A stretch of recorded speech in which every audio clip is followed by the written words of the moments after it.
¿Cómo andan, queridos teófilos, queridas teófilas? Sigamos recorriendo los caminos de la imagen de Dios que tenía el propio Jesús de la historia.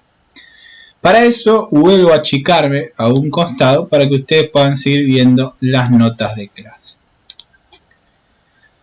Como les decía, Jesús tenía una imagen muy particular del Padre y hay una palabra que nos lo permite entender o nos las manifiesta de forma particular y es la palabra Abba.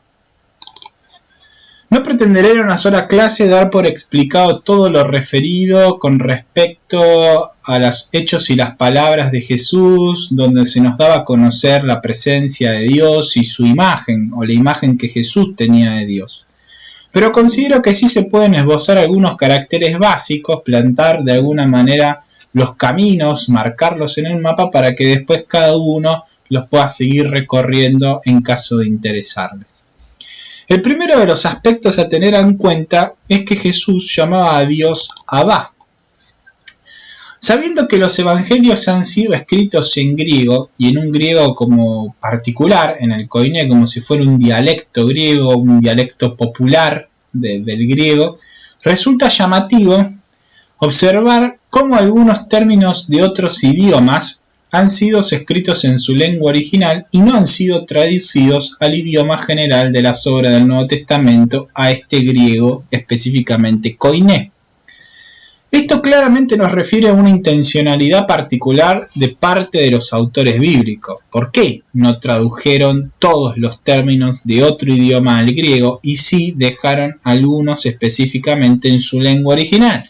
Como si nosotros estuviéramos escribiendo una obra en español y dejamos una palabra en alemán, una palabra en holandés, una palabra en inglés. ¿Por qué no traducirla?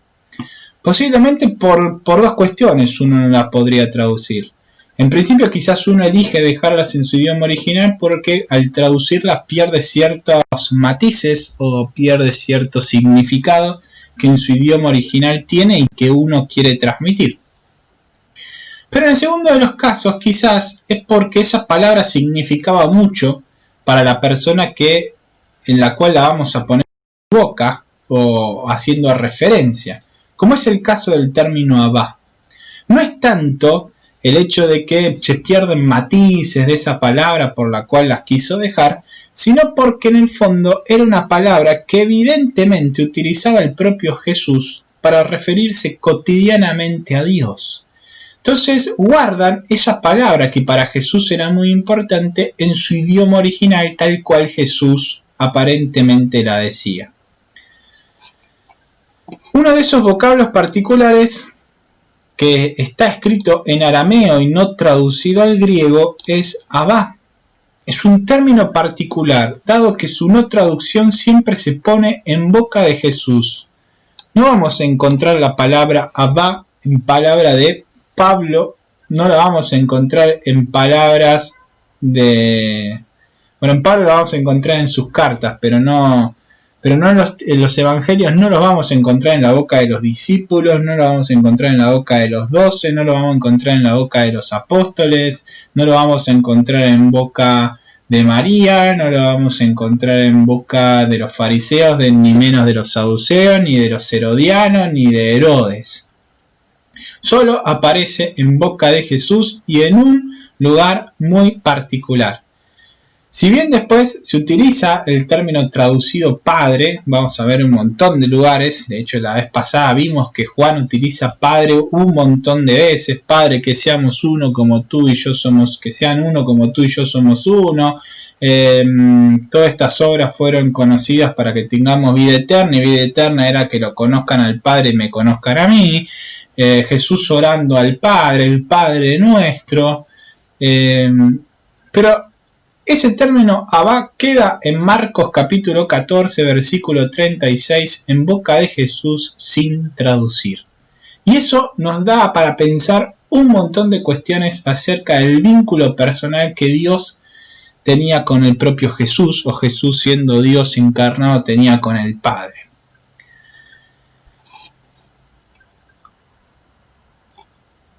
Es una palabra que por el análisis bíblico del criterio histórico y del criterio narrativo de la discontinuidad nos sugiere una innovación particular de parte de Jesús para hablar del Padre. Evidentemente, si la dejaron así es porque no se solía utilizar en la época el término Abba para referirse a Padre.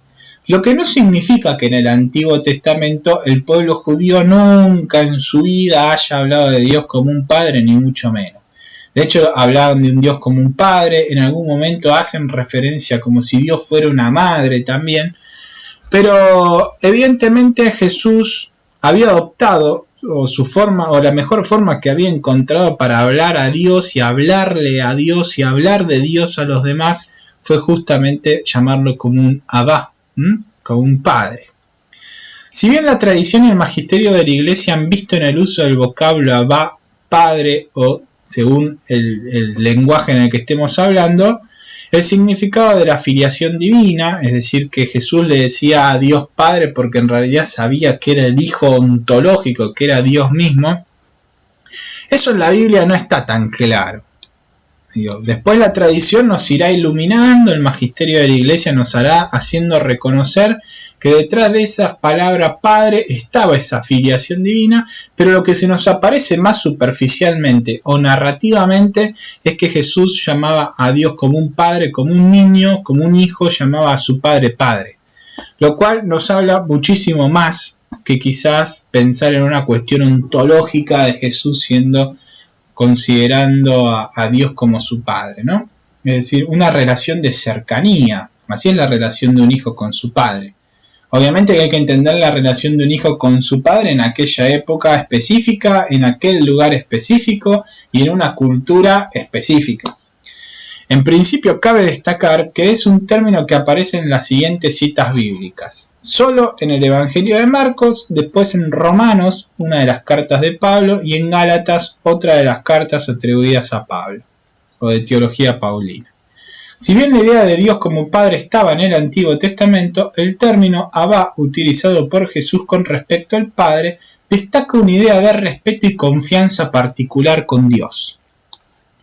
Cuando alguien llamaba Abba a alguien, o sea, un hijo llamaba padre a su padre, en alguna tenía este doble significado el término en aquella época. Un significado de respeto, es decir, lo respetaba como padre, como autoridad, como persona que había caminado más en la vida y posiblemente tenía más sabiduría, y a su vez también con una confianza particular, ¿no? En esa intimidad, en esa confianza donde uno puede contarle cosas a sus padres o a su familia que no se las cuenta a nadie más, o en una situación de intimidad, o a pocas personas.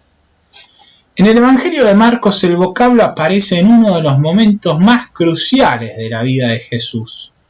En instantes anteriores a ser entregado por Judas, uno de los íntimos de Jesús, y ser apresado en el Getsemaní para ser enjuiciado injustamente y condenado a morir en una cruz. El comentario de Rodríguez Carmona, al que a veces trabajamos cuando hacemos referencia al Evangelio de Marcos, nos dice en la página 138, en este contexto se revela cómo el hijo que pide filial y confiadamente al padre otra salida a esa situación del Getsemaní, de la muerte y etc., termina aceptando de antemano la soberana decisión divina. Se pone en el lugar de hijo, diciéndole, Padre, si podés alejar esto de mí, hacelo, no lo quiero vivir, humanamente no lo quiero vivir, pero si no hay otra alternativa, entiendo que sos sabio, entiendo que conviene que suceda esto.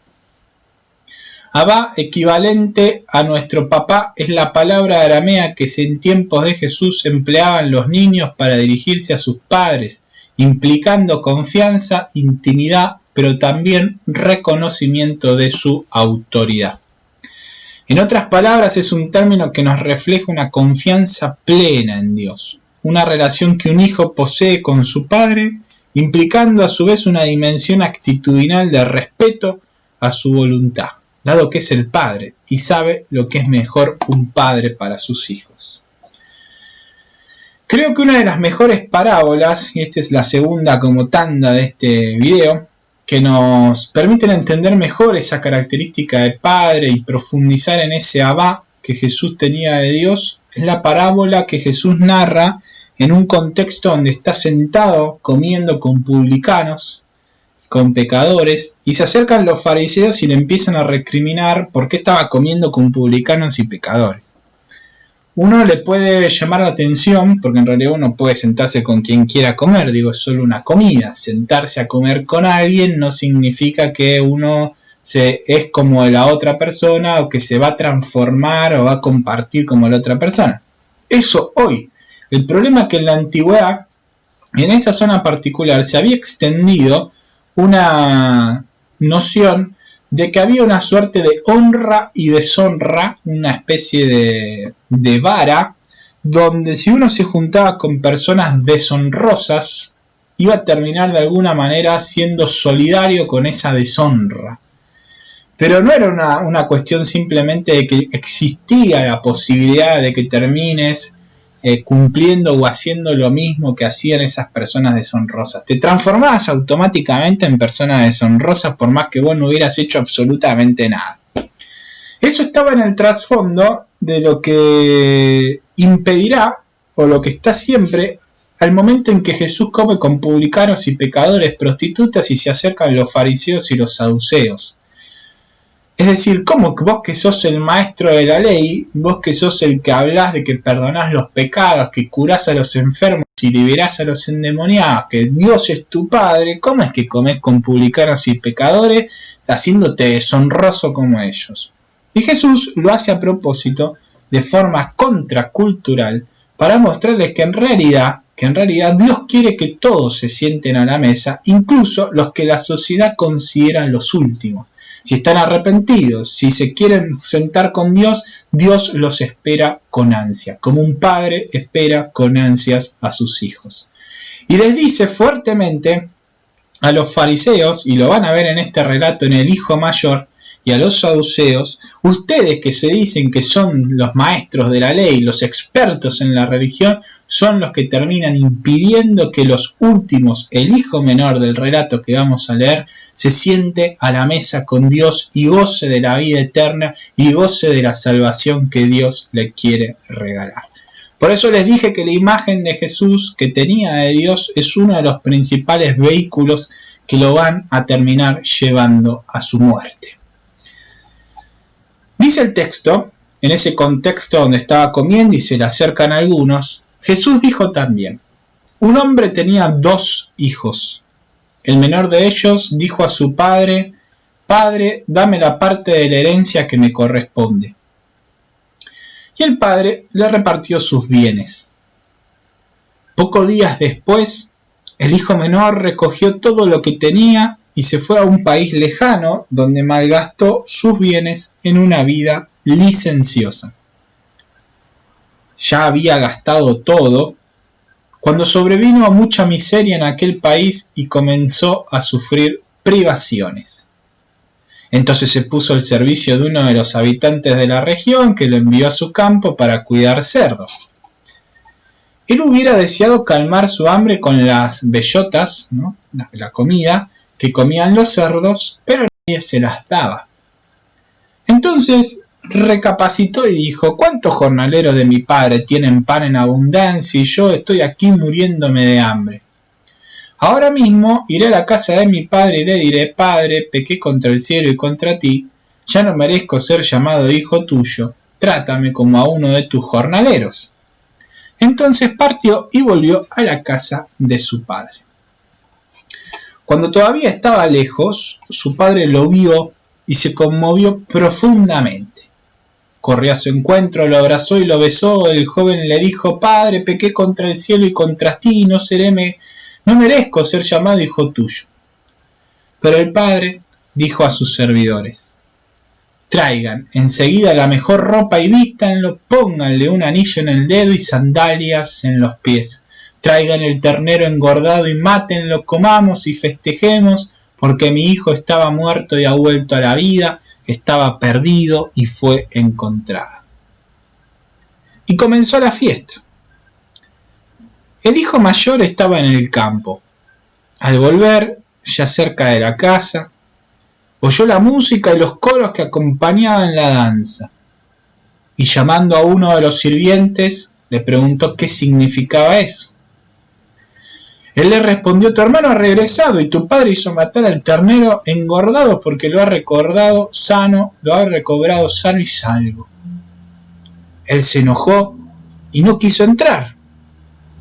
Su padre salió para rogarle que entrara, pero él le respondió: hace tantos años que te sirvo sin haber desobedecido jamás ni una sola de tus órdenes, y nunca me diste un cabrito para hacer una fiesta con mis amigos.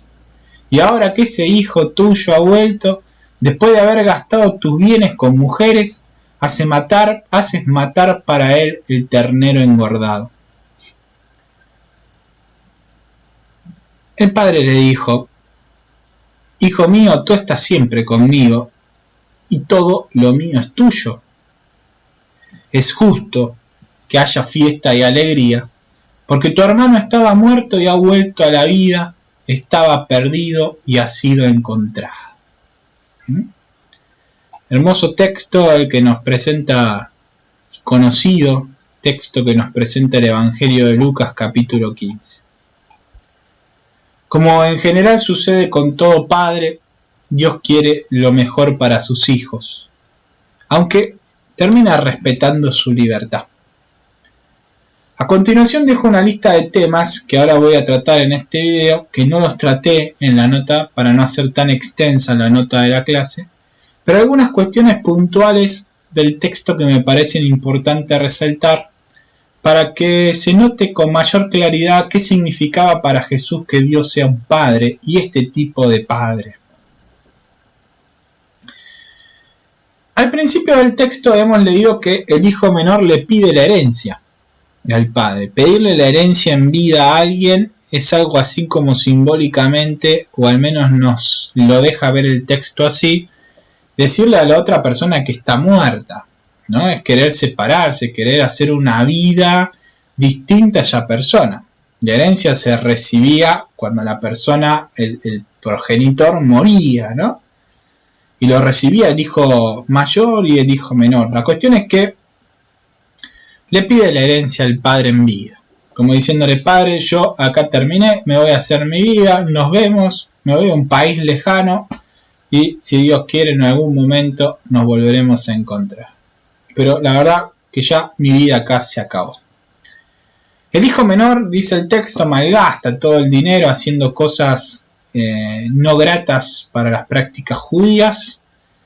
Termina en una suerte de miseria por una hambruna que vino en un país, se puso a trabajar al servicio de otro cuando en la casa de su padre era uno de los principales jefes o uno de los principales herederos, era el hijo del padre, el hijo del encargado del lugar.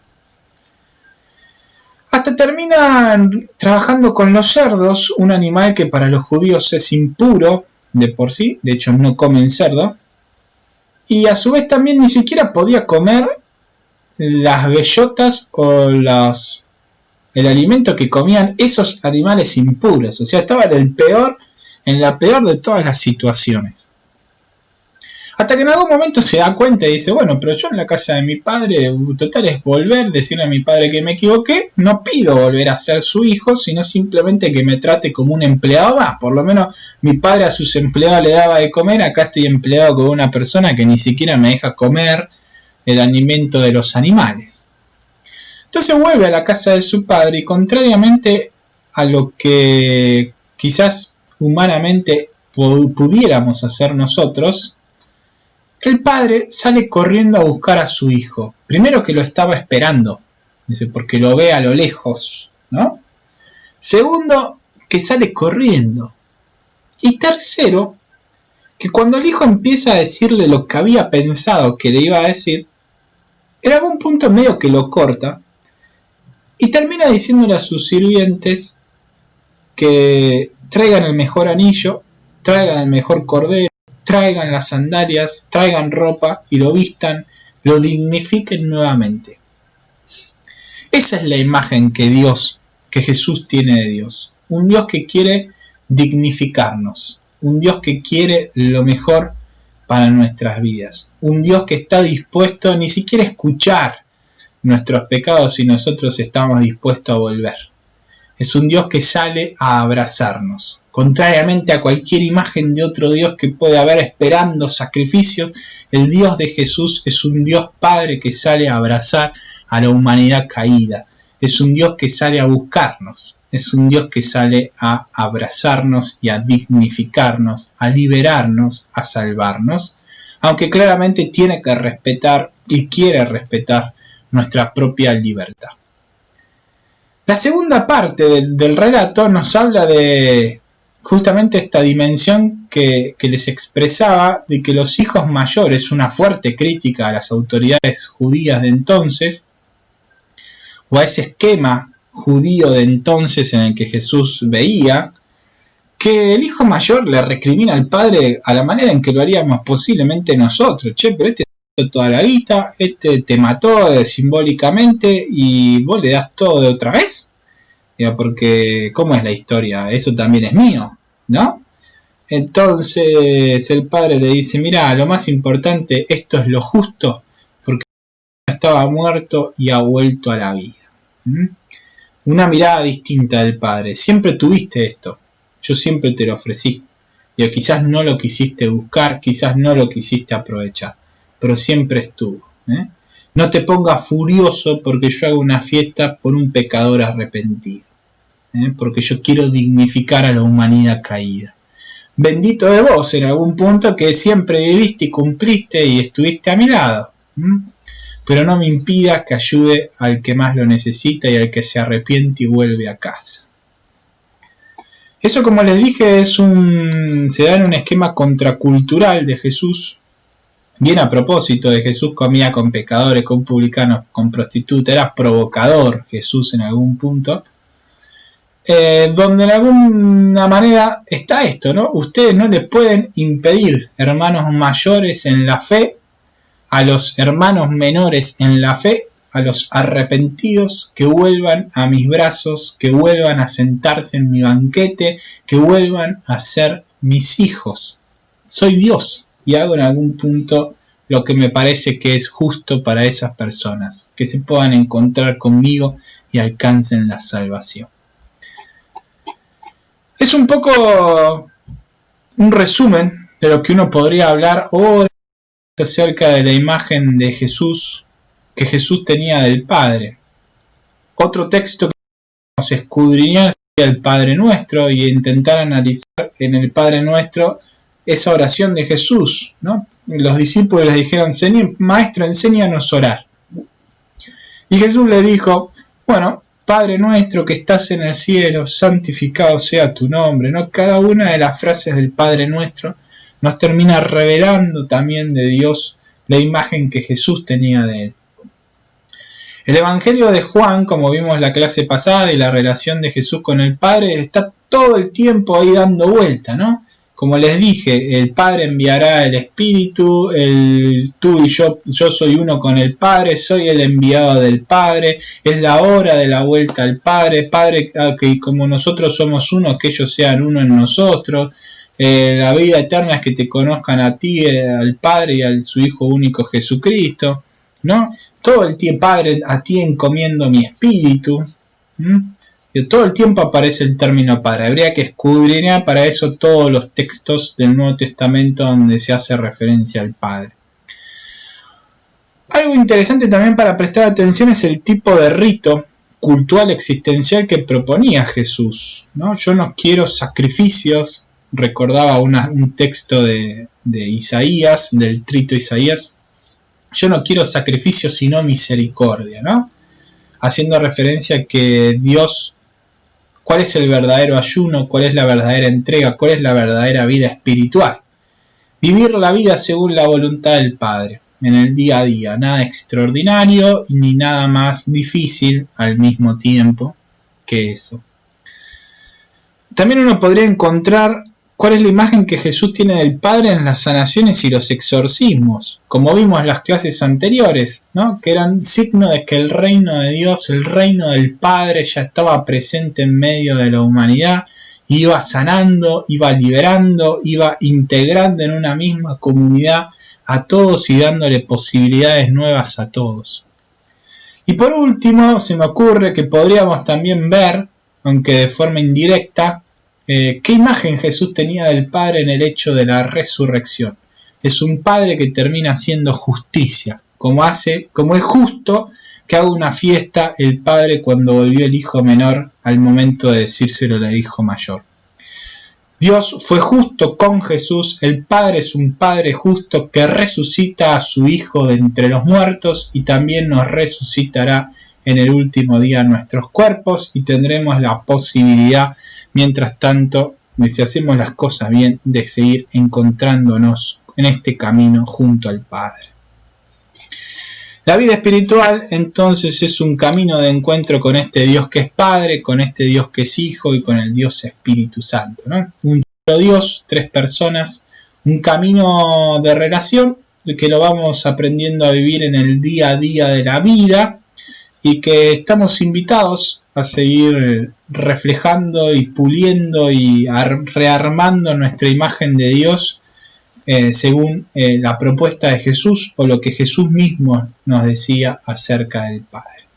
Así que bueno, espero que este video les ayude a seguir pensando la imagen que cada uno tiene acerca de Dios, si esa imagen lo ayuda a encontrarse con Dios, si lo obstaculiza, si lo estanca, si en algún punto se relaciona o está reflejada a alguna persona cercana a su familia o algún amigo particular, una persona que ha marcado la historia y uno le termina atribuyendo a Dios algunas características de esa persona en particular. Bueno, estamos llamados a purificar siempre nuestra imagen de Dios, es una tarea que nunca termina para el cristiano, intentándonos cada vez acercar más a esa imagen que Jesús mismo tenía de Dios Padre. Nos vemos en el próximo video, creo que va a ser la última clase del primer cuatrimestre, para después ya reencontrarnos luego del receso invernal con más de Cristología.